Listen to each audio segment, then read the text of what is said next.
नमस्कार, बहुत बहुत स्वागत है आपका और शाम 5 बजे तक की तमाम बड़ी खबरों के साथ मैं हूं प्रशांत पांडे। और सबसे पहली खबर आपके फायदे की और सबसे ज्यादा असंगठित क्षेत्र के लोगों के फायदे की। पेंशन यानी हमारी और आपके बुढ़ापे की लाठी। मोदी सरकार ने बजट में खुशखबरी है, केंद्र सरकार का तोहफा। आज शाम 6:30 बजे कैबिनेट की बैठक होनी है। हालांकि इसका एजेंडा अभी सामने नहीं आया है, लेकिन जारी सत्र को लेकर इस कैबिनेट बैठक को अहम माना जा रहा है। प्रधानमंत्री नरेंद्र मोदी यहां पर मौजूद थे और इसी बैठक में आपसी सहमति से इसको मंजूरी दी गई।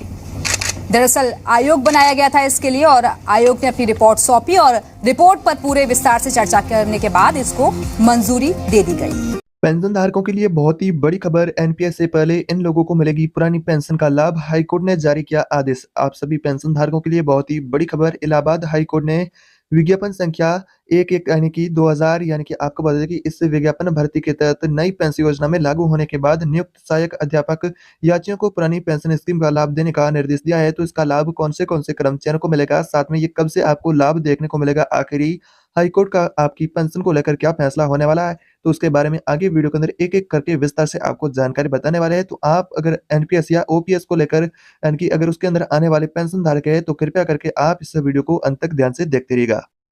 साथ ही आपकी ईपीएस पेंशन को लेकर भी बड़ी खबर सामने आ रही है। ईपीएस 95 पेंशन के तहत जो आपको 1000 रुपए की मिनिमम पेंशन मिलती है, उस पेंशन की राशि को 1000 रुपए से बढ़ा करके 7500 रुपए किए जाने की मांग को लेकर पेंशन धारक करेंगे विरोध प्रदर्शन। और पेंशन धारकों के विरोध प्रदर्शन को देखते हुए सरकार इस पेंशन बढ़ोतरी को लेकर क्या नया कदम उठाती है, तो उसके बारे में भी आगे विस्तार से जानेंगे।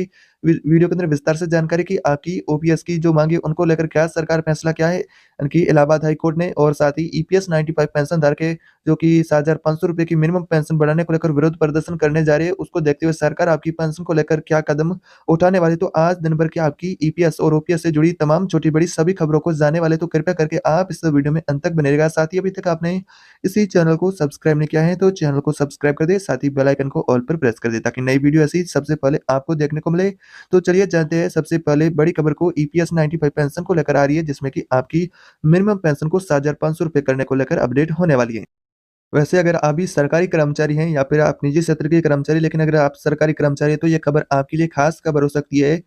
आपको बता दें कि सरकार पुरानी पेंशन यानी कि ओपीएस को फिर से बहाल करने की भी मांग कर रहे पेंशन धारक है। उनकी मांगों के अनुरूप जो फैसला क्या करेगी, क्या आपकी ओपीएस को सरकार फिर से बहाल करेगी। सरकारी कर्मचारी है जो कि अनेक देश भर से यानी कि कौन से कर्मचारी वर्ग है, पेंशन वर्ग है, वही इंतजार है कि उनको कि सरकार फिर से ओपीएस 2004 में बंद की थी उसे फिर से बहाल किया जाए, लेकिन उस मांग को लेकर सरकार क्या फैसला करती है, आइए उसको भी जानते हैं।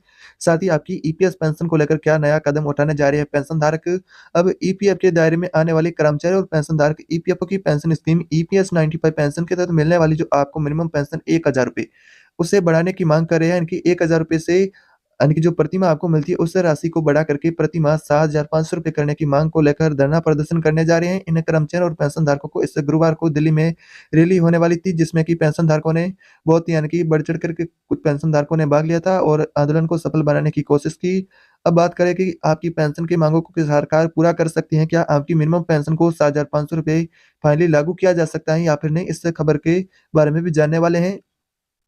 तो एनपीएस से इस बुधवार को एक बयान जारी करके यानी कि आपकी एनएससी ने जो यानी कि राष्ट्रीय संघर्ष समिति ने आपकी जो प्रमुख जो यानी कि एक संघर्ष समिति जिसमें कि पेंशन धारकों की मांगों के अनुरूप जो उनके हकों को देखते हुए यह संघर्ष जारी है, उन्होंने कहा है कि समिति अपनी मांगों के समर्थन में रामलीला मैदान में रैली करने जा रही है।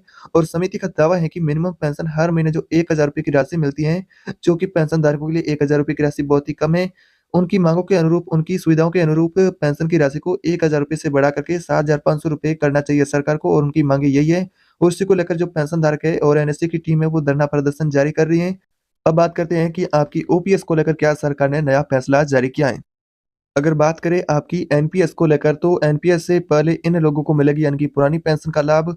इलाहाबाद हाईकोर्ट ने जो आपके लिए जारी की नई घोषणा, जिसके अनुसार नई योजना के लागू होने के बाद जो नियुक्त सहायक अध्यापक यात्रियों को पुरानी पेंशन स्कीम का लाभ देने को लेकर निर्देश जारी किया है इलाहाबाद हाईकोर्ट ने, जो कि 2002 के तहत जो रिटायर्ड गए या फिर जिन्होंने नौकरी ज्वाइन की उनके लिए खबर होने वाली है। उनको क्या पुरानी पेंशन का लाभ मिलेगा या फिर यानी कि नहीं, उनके लिए क्या होने वाला है, नियम शर्तें, उनको ओपीएस का कैसे फायदा दिया जाएगा, आखिर हाईकोर्ट का पूरा फैसला क्या है, आगे इसको विस्तार से जानते हैं। इलाहाबाद हाईकोर्ट ने विज्ञापन संख्या 1/2002 के तहत जो नई पेंशन योजना लागू होने के बाद नियुक्त हुए जो सहायक अध्यापक है याचिकाएं उनको पुरानी पेंशन स्कीम का लाभ देने का निर्देश दिया है। कोर्ट ने अपने निर्णय में कहा है कि नई पेंशन स्कीम लागू होने से इनकी पहले के विज्ञापन से चयनित सहायक अध्यापकों को पुरानी पेंशन का लाभ मिलेगा।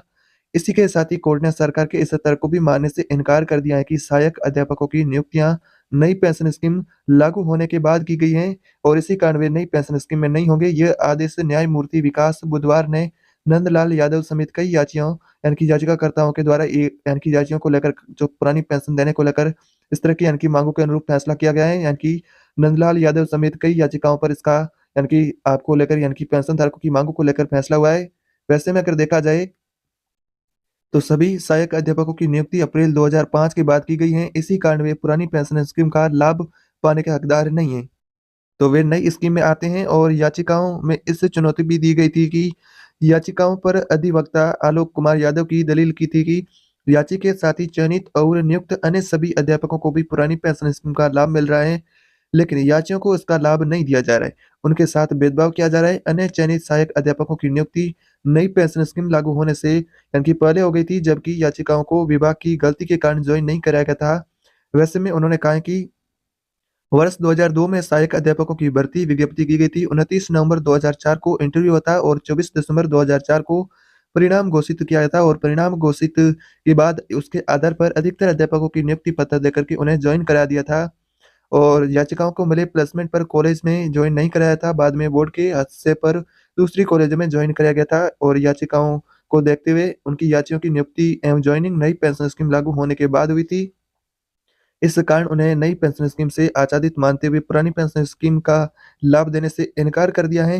हाईकोर्ट ने इसे सही नहीं माना है। वैसे में अब आपको बता दें कि तो आपको आसान भाषा में कहे तो जो आपके लिए फैसला जारी हुआ है जिसके अनुसार जो कर्मचारी इस अवधि के अंदर रिटायर्ड हुए हैं या फिर उन्होंने नौकरी ज्वाइन की है तो उन्हीं को ही इसका लाभ मिलेगा। इसको पुरानी पेंशन है इस अवधि के जो पेंशन धारक है जिन्होंने नियुक्ति ज्वाइनिंग की थी और उनको ही इसका लाभ मिलना चाहिए पुरानी स्कीम का ओपीएस का। और इस फैसले को लेकर कोर्ट ने इसे सही नहीं माना है, कोर्ट ने इसके इनकार कर दिया है।